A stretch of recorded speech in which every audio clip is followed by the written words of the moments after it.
Welcome to the PDB Situation Report. I'm Mike Baker, your eyes and ears on the world stage. All right, let's get briefed. We'll start today's show by taking a look at some intelligence recently obtained by the U.S. that suggests Israel is preparing to strike Iran's nuclear facilities, prompting, of course, urgent concern in Washington. Behnam Ben Taleblu from the Foundation for the Defense of Democracies joins us to break it down. Later in the show, President Trump has unveiled new details of his ambitious Golden Dome missile defense plan. Have you heard about this? To shield the U.S. from foreign attacks.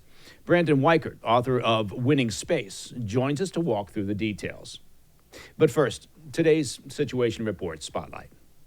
New intelligence suggests Israel may be preparing to strike Iran's nuclear facilities, despite ongoing U.S. efforts to negotiate a new deal with the Iranian regime.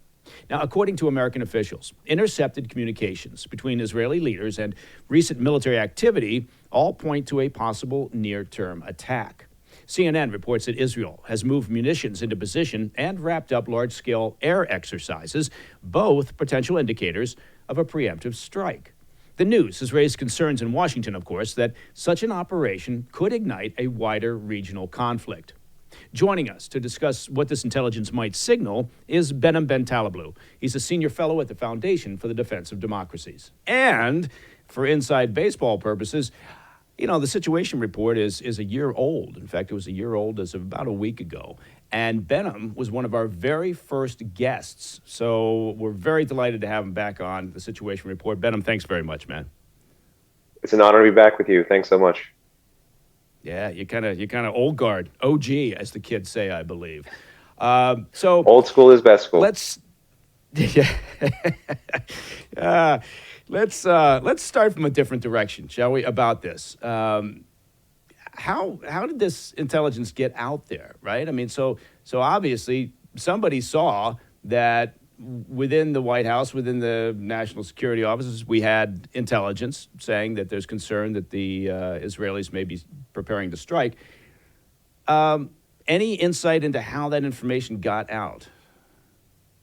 Well, how the information may have gotten out from the White House to the press, my Occam's razor approach, or the simplest explanation is the most likely, is this the same way that other information that the U.S. government, sometimes more political, sometimes more policy, sometimes more classified or high-level compartmentalized intelligence information gets out, which is it's a leak from a human individual who happens to know a reporter and wants that particular story out there because they play sometimes what Washington folks call an inside-outside game, whereas when they have a certain amount of exposure to a topic or to an issue that generates a certain kind of public backlash, that allows folks within the administration and within the kind of, I don't like to use the word deep state, but within the more long-standing civil service bureaucracy, the room for maneuver to ride on top of the sentiment reacting to that story to achieve the policy processes that they may have wanted to. Again, I have no insight as to if this was the way or if there was a different way that some of this information got out there about the administration seeing the Israelis getting ready for a strike, basically deal or no deal. But to me also, having read that story the first time, I pushed away from the table on it and said, even though I'm reading this for the first time, this is really an evergreen story because I think the Israelis mean what they say when they say they won't let the Islamic Republic of Iran get a nuclear weapon. They're a country that does have a very advanced air force. You saw that specifically against the Iranian threat, both in April and in October of last year when they retaliated against Iran's missile barrages. And you've seen in history over the past 40, 50 years where there have been a whole host of operations involving the Israeli Air Force, not just in counterproliferation ways, but other ways where they've really confounded expectations that do exist in the open source about what they can and cannot do. And so layering all of this on together, I think, yeah, this is a snapshot, but a snapshot of a story we've seen over time, which is there are always folks in various administrations, left and right, that always tend to leak to press sources. There's always people within the civil service bureaucracy who benefit from those leaks. But as to this specific topic, yeah, the Israelis have always been training and probably will always continue to train so long as they're in the Islamic Republic of Iran that is interested in getting a nuclear weapon. Yeah, it is interesting. Look, from my perspective, I mean, given my background, I'm always fascinated by the concept of intelligence leaks, issues, within, maintaining classification and discretion. And it does seem in Washington, D.C., I think you're right. Look, there's not that many, scenarios here, not that many options. So either someone saw this, and it's a very small circle still to this day, right? I mean, we tend to over disseminate, I think, in Washington, D.C., but it's still a relatively small group of individuals who would have access to specific intelligence reporting. And so you could argue, okay, it was somebody or individuals who disagreed with, the direction, that the intelligence indicates the Israelis may be going. Sometimes in Washington, you get people leaking information, because it benefits the administration, right? Because they want to get it out there.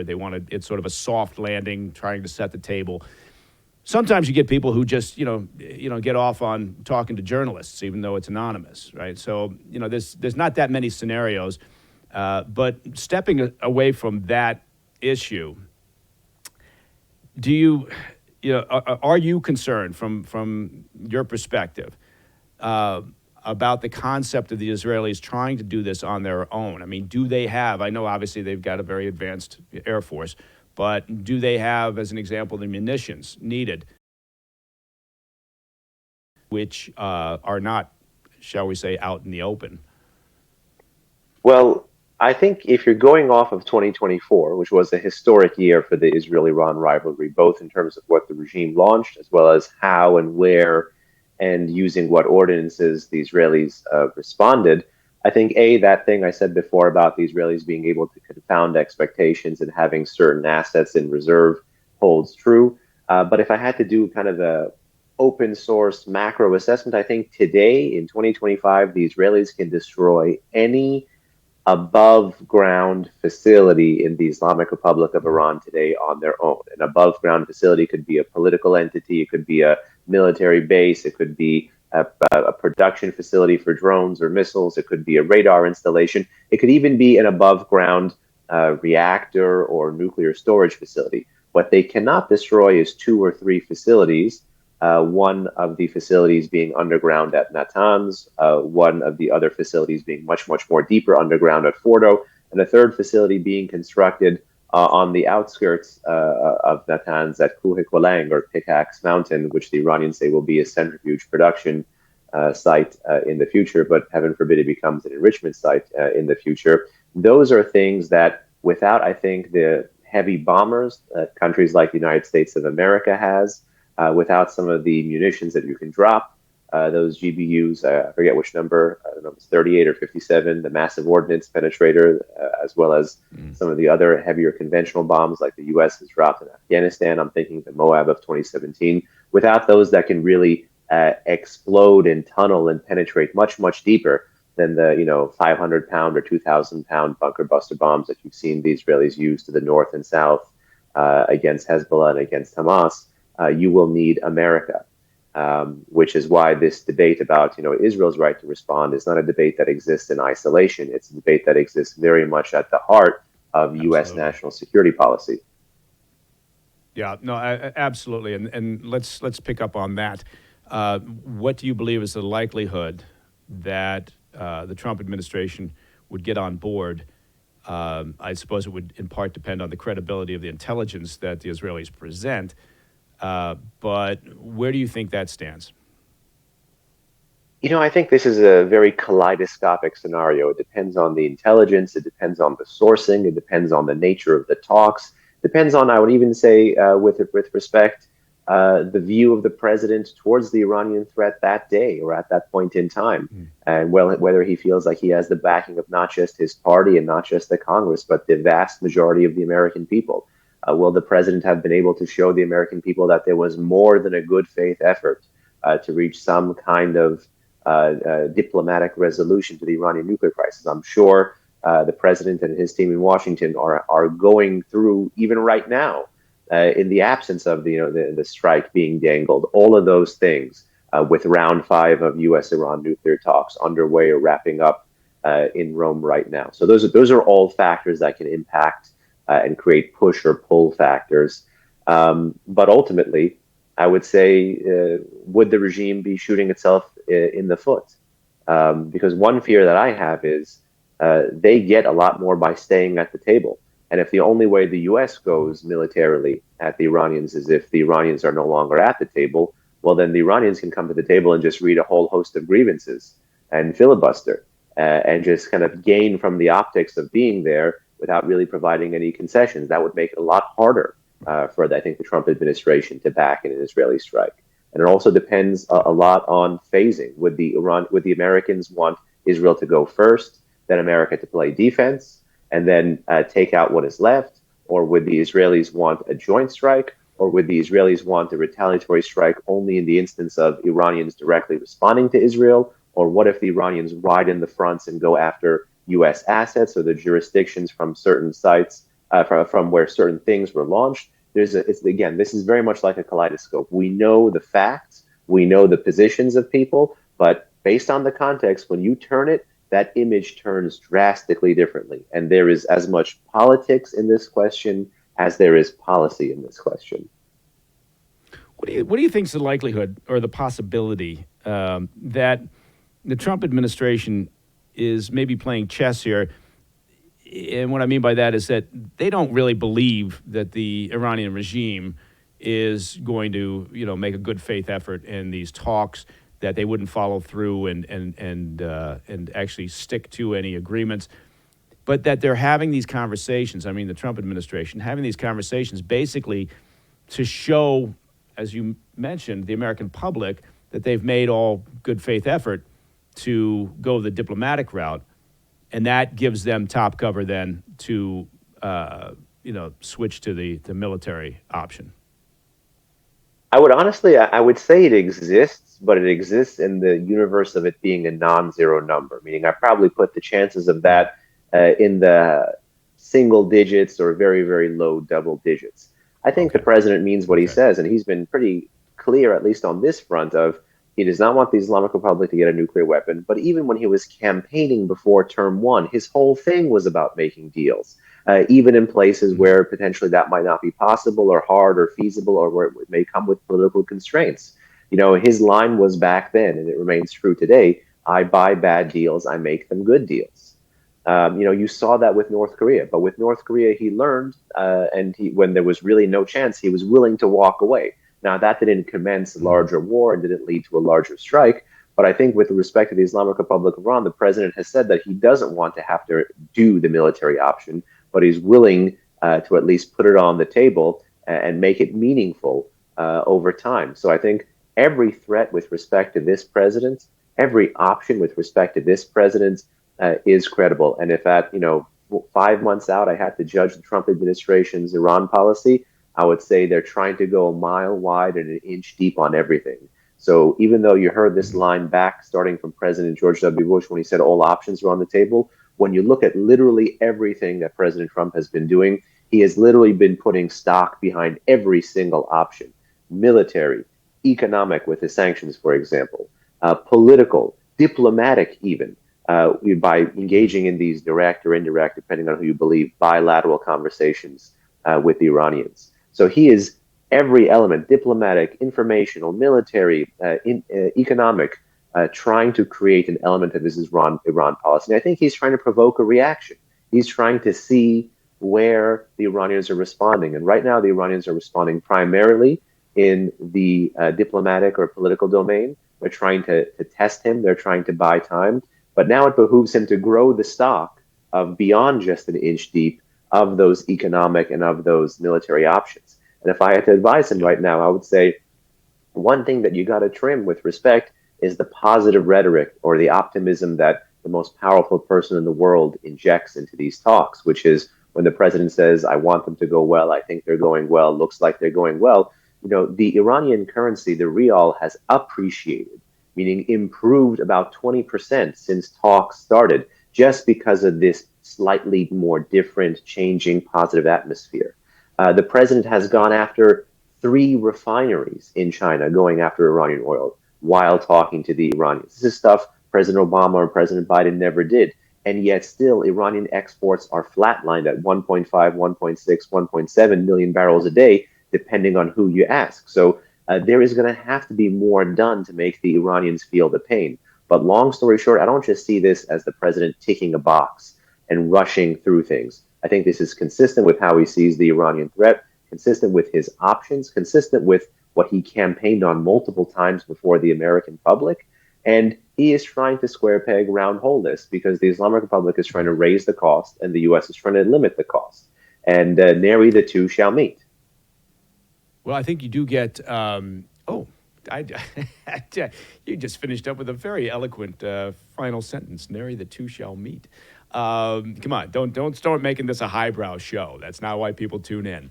No Shakespeare on this show. I want to.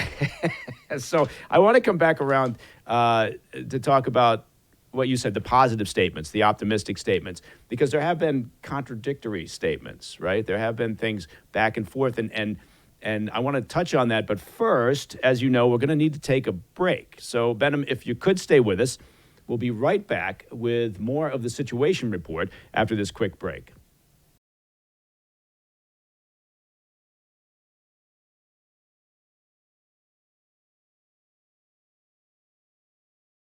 Welcome back to the PDB Situation Report. Joining me once again is Behnam Ben Taleblu. He's a senior fellow at the Foundation for the Defense of Democracies, a very good friend of the show, and quite frankly, a snappy dresser. Benham, we were talking about the comments, the optimism, the positivity coming out of the White House, from President Trump, related to the ongoing discussions with the Iranian regime, the nuclear talks. At the same time, you could argue, look, there have been a lot of contradictory statements. So President Trump will come out with something positive, and then you'll hear back from the Iranian regime saying, no, we're not ever going to give up uranium enrichment. No, we're not, because they're obviously playing the same game over on their side of the table with their population, right? They probably do not want to be seen as caving in to the U.S. by any means. But when you, and in reality, you could argue we're seeing the same thing with the Ukraine-Russia conflict. Oftentimes we're getting, yes, the phone call was very positive. We're going to have discussions. They're going to move for a ceasefire. And then you get Putin saying, well, no, we're not. And we're not having any discussions and we're not meeting wherever.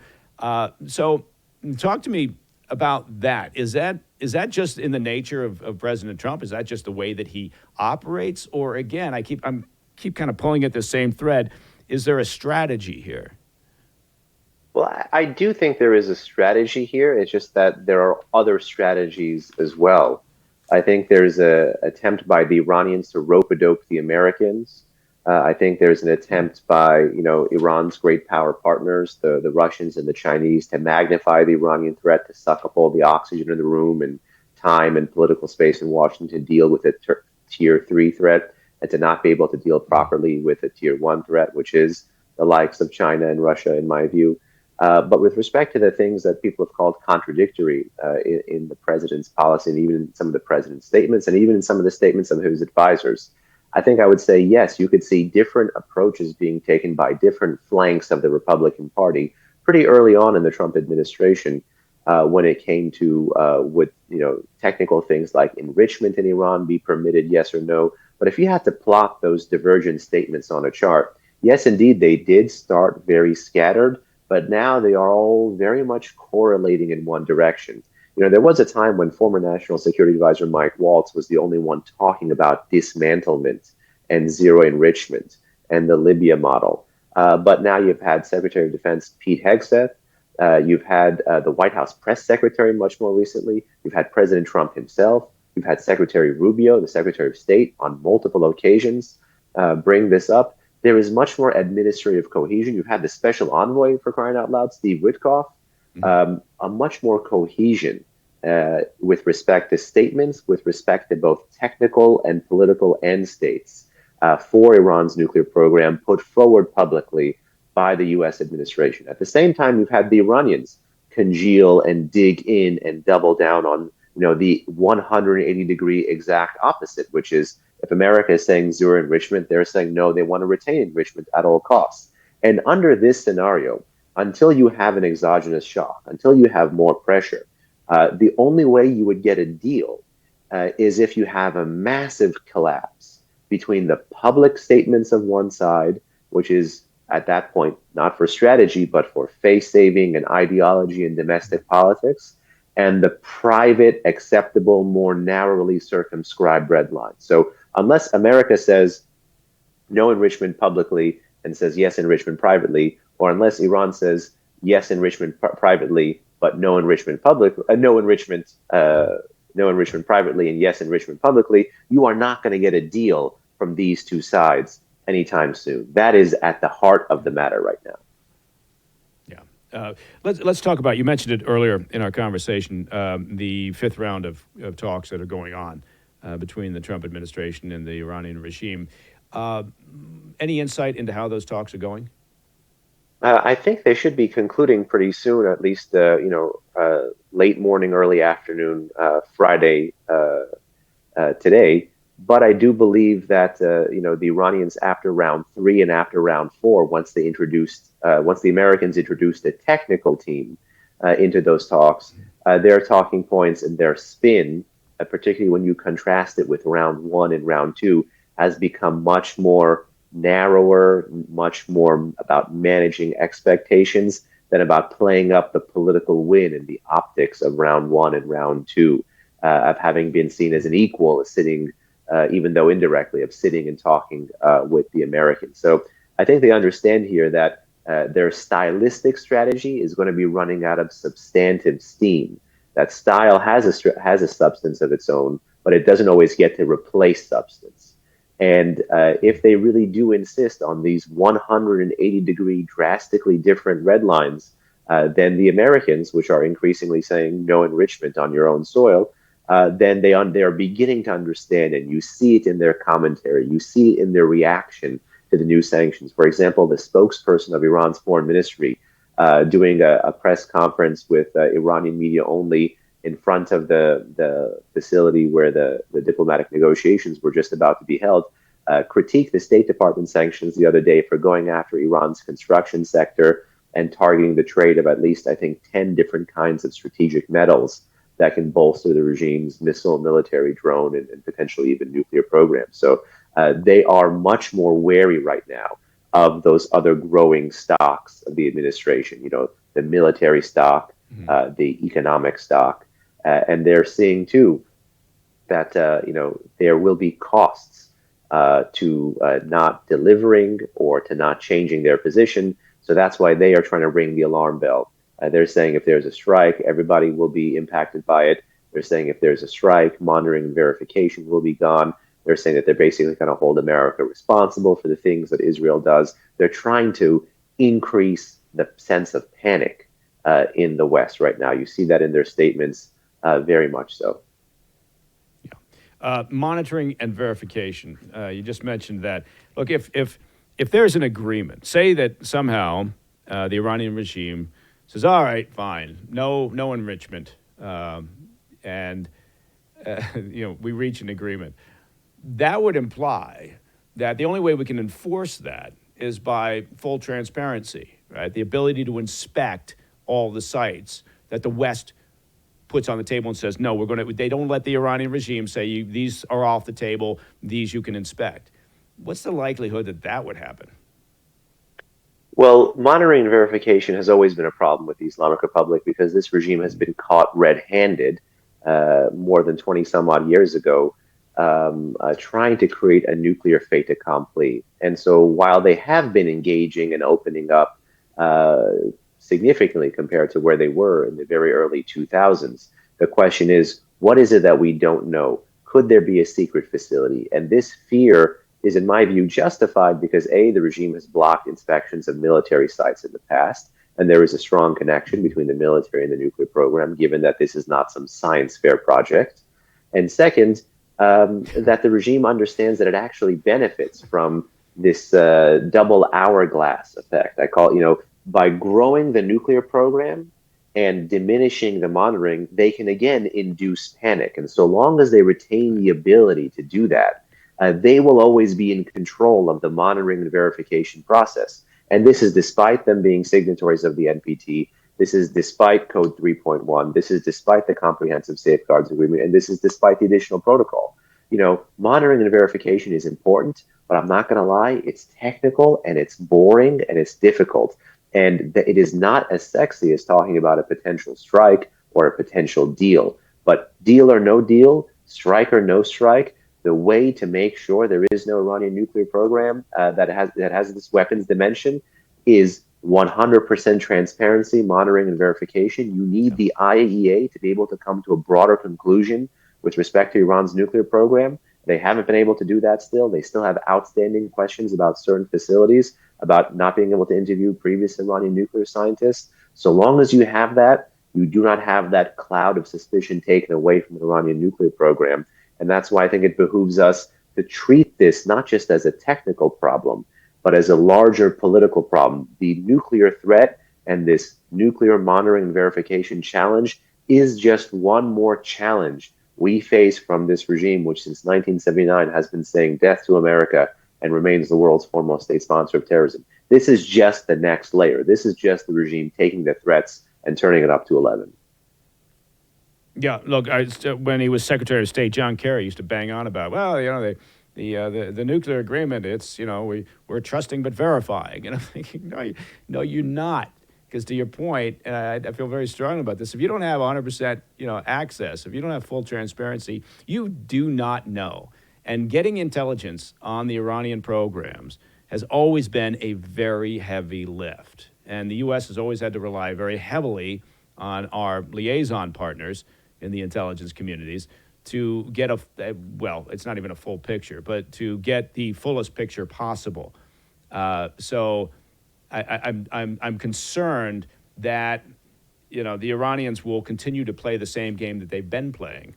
They'll agree, and then they just won't stick to the agreements. So I'm not sure why we would imagine that dog is going to change its behavior. Benham, last question, being mindful of time, and I know this would require a lot of speculation, but if you're a betting man, let's look at 6 months down the road. Are we still in these negotiations with the Iranian regime? Are they still at the table but kind of dragging it along? Or have we moved on to a military option? I think the most important factor there is not us and not the Israelis and not the Iranians, but the Europeans. If in less than 6 months' time, you don't have the Europeans triggering this tool that expires on October 18th, 2025, which is snapback, if you don't have that, then it's likely you have one of two scenarios, either a limited strike or a limited deal in place. I can't guess which one is more 51-49 at this moment, but I would say both the Iranians and the Americans have an interest in kind of delaying because they don't like their exit options for political reasons. I certainly think our exit options, ramping up pressure, is much more attractive than the regime's exit option, which is having to go full speed for a nuclear weapon. But I think politically there is less of an appetite for entertaining a cycle of violence and conflict in Washington at the moment. And therefore, despite me saying 51-49 deal, limited strike, if no snapback, I think both sides could find a way to limp along and continue talks, despite both of them not budging on their red lines. Okay. You should have been a diplomat, Benham. That was a very good answer. All right. Not a good gambler. I'm not sure where to. Yeah, I'm not sure where to put my money on that particular question, but I do think keep your money. Keep your money. Yeah. You know what I'm going to do? I'm going to bet that you're going to be back on the Situation Report here in the not too distant future. That's what I'm going to bet. I'll take that bet. Behnam Ben Taleblu, excellent, of the Foundation for the Defense of Democracies. Listen, thank you, man, for joining us as always. Talk to you soon. Always a pleasure. Thank you. Take care. Thank you.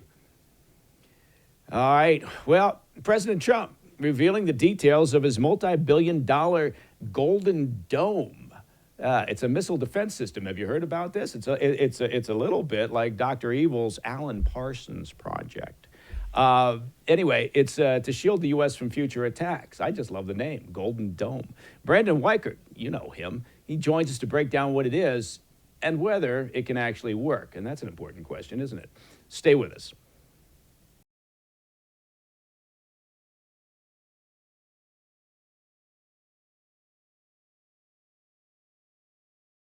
Welcome back to the PDB Situation Report. This week, President Trump and Defense Secretary Pete Hegseth unveiled new details of their ambitious $175 billion, that's billion with a B, missile defense plan known as the Golden Dome. The system would combine ground and space-based capabilities to intercept missiles at every stage of flight, including before launch. According to sources, the U.S. could deploy over 1,000 satellites for global tracking, with 200 armed satellites ready to shoot down incoming threats using missiles or lasers. The plan has already drawn international criticism. China, as you might not be surprised to learn, slammed the announcement, accusing Washington of turning space into a war zone. Now, here's a pro tip. China turned space into a war zone some time ago. Supporters say the Golden Dome could revolutionize missile defense if, here's the if, it can be built. Joining me now to break it all down is Brandon Weichert. He's a senior national editor at the National Interest and author of Winning Space. Now, that's a great book. Its full title is Winning Space, How America Remains a Superpower. And if you don't have a copy, go out and get one. Friend of the show, Brandon Weichert, thank you very much for being back on the Situation Report.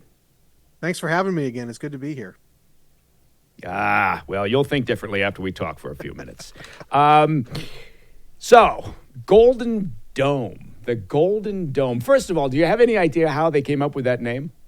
Well, Trump loves gold, and so I just assumed this was his continuing fixation on the color gold, the golden age. Okay. You know, it's all gold, man. It's the golden era, and now we've got the dome. Look, obviously, it's a bit of a riff on Israel's Iron Dome. Yeah. Ours is going to be shinier, Yes. But is and it? bigger. Let's start it at. Yeah, and bigger. Of course it is. But at the 30,000 foot level, right? I mean, actually, we're going to be above 30,000 foot with this thing. Yeah. But Yeah. is it even feasible? Well, the scientists that I speak with, I've been talking to these guys since I wrote the book. A lot of them were sort of on background sources for me. They're very skeptical generally of missile defense of the kind that we're talking about. I am not skeptical, obviously. I think we have the technology to do it. It's a question of political will. We finally have a politician in Donald Trump who wants to do it. So he's going to point the direction, and the scientific community is going to have to catch up. This is what, by the way, JFK did, right? 1962, he goes to Rice University, gives a speech saying we're going to go to the moon in 10 years. Everybody's looking around going, WTF, what is he talking about? And almost to the day, a decade later, we were on the moon. Because of the political buy-in. And I think something similar is happening here, especially because everybody in D.C. is aware that China and Russia notably have capabilities that can hit our homeland now. And more importantly, even some of these radical terrorist groups like the Houthis apparently have a Palestine 2 hypersonic weapon that's threatening the Israelis. So we don't want to live in a world where we don't have any kind of defense. Yeah, well, okay, first of all, Brandon, I'm going to correct you. Back in the early 60s, when Kennedy was announcing the moonshot, nobody said WTF. Nobody said WTF back then. Yes, well, you know, maybe somebody might have said LOL, and that's it. That's the sum total of my knowledge of those little phrases. Anyway, but you mentioned something very interesting, which let's pick up on that. You said that now we have a president who's got the willingness, right, to push for this, because prior to that there wasn't the political will. Well, if you step back and you say, okay, what's the concept? The concept is creating a shield that defends the homeland from missile attack. Why was this a problem for previous politicians? What was the problem regarding political will? Was it a budget at the time, issue? the first time it was mentioned really was the Reagan administration. Remember Star Wars, the Strategic Defense Initiative. Back then, the technology was really not quite mature yet. So the scientific community was able to kind of push back, and the State Department types who don't want to upset the apple cart diplomatically did not want to upend mutual assured destruction by making nuclear weapons basically obsolete. So they were able to kind of drag that process out and not get it. But now the technology has matured. We have directed energy capability, however rudimentary. We now have more complex systems that can go at different levels in and out of the atmosphere to shoot these things down. We have better sensor capabilities today. So the technology has finally caught up with the dream. And so the idea here is that we are going to create a comprehensive layered defensive network. And they're going to have to come along with us, these diplomats and these scientists, because they're allocating $175 billion for it. So that's too much money to ignore. So it's going to happen, I think, just because of the amount of money they're throwing at it. Okay. Before I go to the next question, you mentioned directed energy. Can you, just for the benefit of our viewers, can you explain that without using lots of big words? Big lasers, basically. Big energy weapons. Laser think Star Wars. beams. Yeah, the giant freaking lasers. Yeah. Now, we have had a lot of problems. The Chinese are actually ahead of us on directed energy weapons. The Russians might be on par, if not ahead of us. But the idea is that by dumping this kind of money, $175 billion into the program, whatever issues there are with that particular technology will be overcome. This is something that Secretary of Defense Pete Hegseth has explicitly noted, along with hypersonic weapons, that he wants his Defense Department to get done. And so when you have that kind of level of political buy-in and that kind of money floating around, they're probably going to figure it out. Now, whether or not it's going to be the defense contractors taking a cut off the top for themselves, that's a whole nother story. But I think we're going to get there politically and technologically a lot sooner than people realize.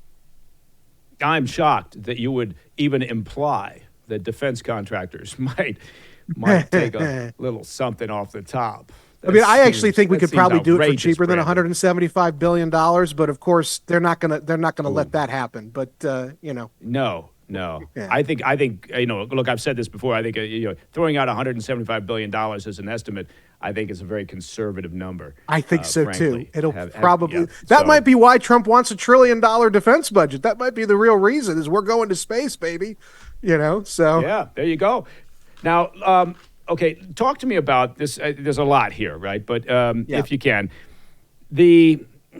up to this point, talk to me about the defense system that we've had, right? The missile defense system that we've had, why it is, if it is, why it's inadequate today, and what the Golden Dome would primarily be focused on in terms of defense.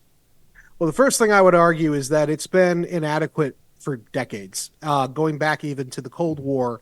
Everybody kind of knew our air defenses when it came to intercepting nuclear weapons. We could do it, but not the way that our defense planners really wanted to be able to do it. The costs involved were always high. It's very technical. Think about it. You're basically shooting a bullet with a bullet, okay? That's basically what you're doing, is that you're firing a missile at an incoming missile. And so that's always been very complicated for anyone to do. So this has always been a problem. And our current system is basically very rudimentary, the ballistic missile defense shield. We don't have enough of those interceptors. They're very expensive to make. After the Cold War ended, the political class sort of didn't care anymore because there were no more enemies. And so we're playing catch up in that regard. What the Golden Dome is it's not just ground-based and sea-based interceptors. It's now also space-based. So we're going from the ground up and from space down. And so the idea is it's going to be very layered, and it's going to have multiple advanced sensors with multiple points of intercept. And obviously, the more eyes on a target and the more capacity to intercept a target, even if it's moving fast, the greater the likelihood you can prevent it from hitting its intended destination or its intended target. Okay, and the nature of the targets have changed. Correct me if I'm wrong, and also elaborate on this, because I'm sure I'm going to oversimplify, but past defense systems basically were working on ballistic missiles, which have a predictable trajectory, right? They go up, they come down. Yeah. The Golden Dome now will be focused on, and you mentioned them, hypersonic weapons, as well as sort of the old traditional attacks. Yes. So talk to me a little bit about, actually, you know what?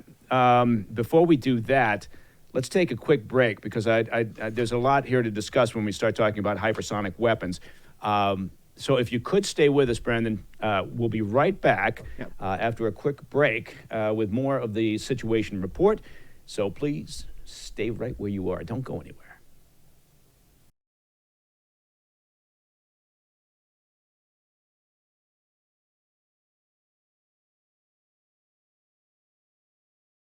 Welcome back to the PDB Situation Report. Joining me once again is Brandon Weichert. He's the author of Winning Space, How America Remains a Superpower. Pick that book up and read it because it's very good reading. And it's also important given what we're talking about right now and what the U.S. is intending to do, which is the Golden Dome.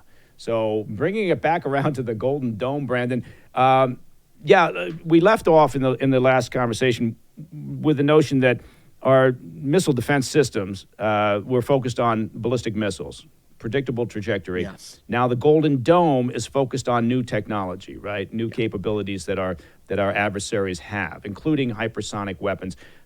Talk to me about that. Is this the case where using space-based sensors and interceptors, is that the primary focus of that element of the Golden Dome? Yeah, you're lasered in, to pardon the pun. You're lasered right in on it. So this system will also deal with the ballistic missile threat, the conventional threat.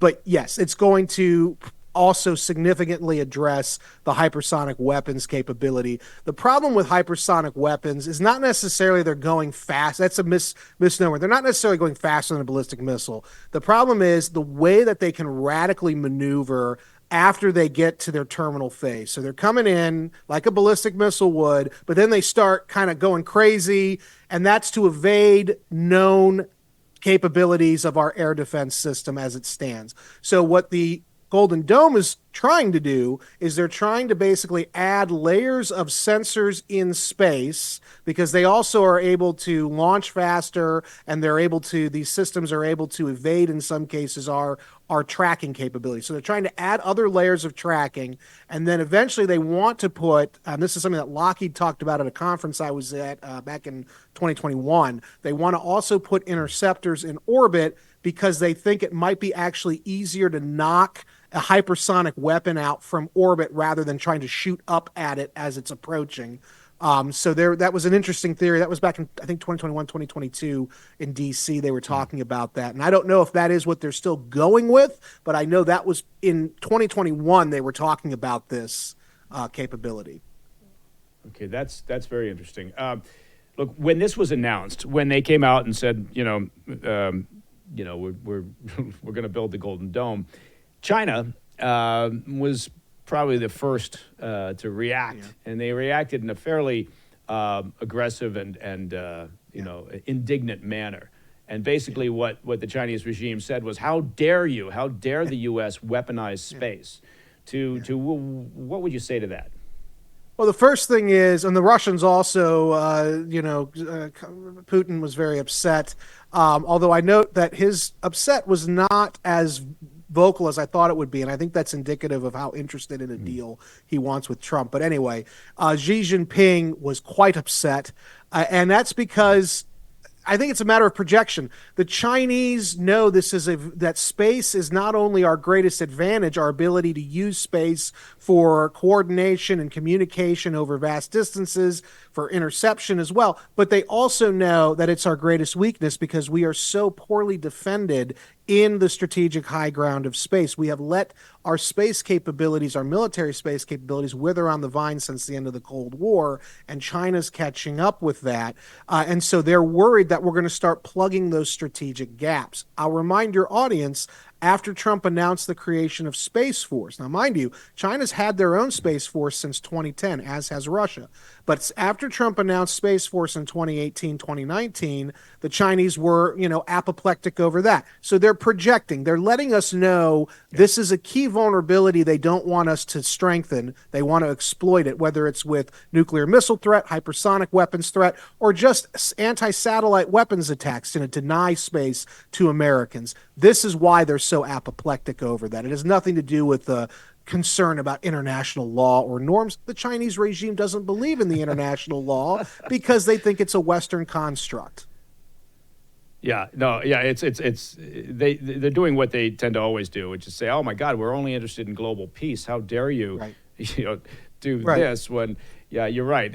I couldn't agree with you more. It's. I mean, my favorite right now is they're Uh, demanding a two-state solution for Israel-Palestine, even as they're threatening to absorb Taiwan. It's it's indicative of the regime. Yeah, look, yeah. Now we're starting to disappear down that rabbit hole about how absurd the world is. One of my favorite examples of that is that both Ukraine and Russia buy key drone components from China. China is selling both sides of that equation, and to your point, at the same time saying, "Oh my God, we need, we're just interested in brokering peace." That's right. That's right. Of course, they're getting rich off of the war. Yes. Yeah, well, there's an interesting concept. I haven't heard that one before, and certainly the U.S. has never done that. Okay, they've learned from the best, right? That's exactly right. Hey, so with this, look, the Golden Dome. I think I'm going to impress you with my mathematical capabilities here, but the Iron Dome in Israel, roughly the size of New Jersey. We're talking about just with the U.S., 450 times that land mass, perhaps. Canada has now expressed interest in being a part, potentially, of the Golden Dome. And so now we're talking about, North America. I'm kind of going back to that same question before, and I know this is a tough one, and I take your first, response, but you throw Canada into the mix. Right? Yeah. And honestly, I wouldn't be surprised if our other really key trading partner, Mexico, says, "Hey, how about us?" Right? Mm-hmm. Which kind of would make sense. Now you're tying key trading partners into something that's very important. Again, I go back to that same simplistic question I have. Talk to me about the feasibility of this, and also talk about the timeline, because President Trump has mentioned we're going to get this done before the end of my term. Yeah. Well, I think we're going to get it started. I don't think we're going to get the whole system stood up in 4. I think it's going to take about a decade. I think the key thing here about feasibility is we have the underlying technology, and the handful of things we don't yet have, we're still developing. So it's not like we're starting from scratch. And so I believe that when you have the political leadership that we have right now to get it started, that's the key thing, getting it started. I think that we will start seeing it happen. Now, the question is, can it cover the whole North America? Can it cover, that's going to be, we're going to have to see the efficacy of this, because it is such a massive undertaking. And I apologize if I didn't answer this thoroughly. Wait. Hey, Brandon, did you just say efficacy? Yes, efficacy, yes. Yes. Is that a word? That is. Yes, really. Okay. Yes. So the usability or the workability of it. Wait, you mean efficacy? You mean efficacy? Am I saying it wrong? I've always said efficacy since I was a young man. Well, God damn it! I'm so happy that I was able to call you out on this. You're one of the smartest people I know, and I've finally been able to catch you out on something. Well, now I feel like now I feel cut down to size. So yes, I've always said efficacy. Wow. So but you know what's funny? Jan Jekielek yelled at me the other day because I kept calling it the Epic Times, and he said it's the epoch. It's the epoch. I didn't know that. I always thought it was the Epic Times. Yeah. So I guess I have an You problem. could go with either one. Yes. It really is. Clearly, you missed school that day during elementary school. You missed the Well, I was in Catholic school, and I was always getting yelled at by the sisters. So, they were always yelling at me for something. So I probably wasn't paying attention that day. But yes. Well. So the reliability or usefulness of the comprehensive system, that is TBD. That's to be determined. But ultimately, I do think, I look at this as mitigation. So I think that if we can mitigate the threat that ballistic missile and hypersonic weapons pose by a significant percentage, even over parts of the country, I think that's a win. And you have to remember, this is how the Russians have thought about missile defense. People don't realize this. We actually didn't start the push for missile defense. That was begun by the Soviet Union in the late 50s, early 60s. They ringed Moscow under Khrushchev. They ringed Moscow with the Galosh weapon system, which was an early form of air defense for nuclear weapons attack. And the Soviets were very clear, we're not going to save the whole country, but we can prevent the capital from being taken out in a first strike. So it's mitigation. And if you live in Florida like I do with hurricanes, mitigation is a big deal down here. So you're not going to necessarily avoid a hurricane, but you can at least survive it and weather the storm. Yeah. I want to, with the time that we've got left, Brandon, I want to go to circle back to China's reaction to this, because again, I think this is really interesting. They were indignant. They said, "How dare you essentially weaponize space?" Has space already been weaponized, and to what degree, and for how long?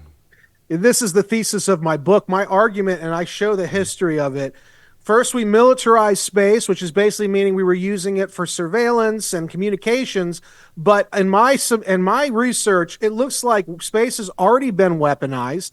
Back in the 80s, there was a lot of talk that the FOB system, the fractional orbital bombardment system, the Soviets and the Americans were trying to put it up there. We know the Russians and the Chinese have put co-orbital satellites, otherwise known as space stalkers, in orbit. These are small satellites that tailgate our systems, and with grappling claws, they look like something from Moonraker. They can latch on and push our satellites out of their orbit. I have an article pending at the National Interest right now talking about one system in particular, our geosynchronous orbit. That's the highest orbit around the Earth. We've got the nuclear command control communications, NC3 functions. We've got the wideband global SATCOM and the mobile user objective service system for the Navy. All three of those systems, the Chinese have targeted with these space stalkers. They have placed, I think it's the Shijian 21 in orbit, and that system can latch on to our systems in geosync and push them out of orbit. You could technically destroy, or at least degrade, America's nuclear deterrent by getting rid of those NC3 functions in orbit. Yeah. Well, look, you mentioned your book. I'm going to, one more time, encourage everyone to pick up a copy of that. It's called Winning Space, How America Remains a Superpower. Brandon, it's always excellent having you on the show. We appreciate the fact that when I learn something new every time I'm here. Look at this. See, it's not just entertainment. We consider ourselves to be an information show. Listen, Brandon Weichert, Senior National Security Editor at the National Interest. Very much appreciate your time, man. I look forward to the next one. Until we meet again. Excellent, man. Take care. Well, that's all the time we have for this week's PDB Situation Report. Now, look, if you have any questions or comments or humorous anecdotes or limericks, if people still do limericks, please reach out to me at pdb@thefirsttv.com. Every month, well, you know what happens. Our incredible team selects a bunch of your questions, and they produce one of our critically acclaimed Ask Me Anything episodes. Finally, to listen to the podcast of the show ad-free, you can do that, Just become a premium member of the President's Daily Brief by visiting pdbpremium.com. I'm Mike Baker. Until next time, stay informed, stay safe, stay cool.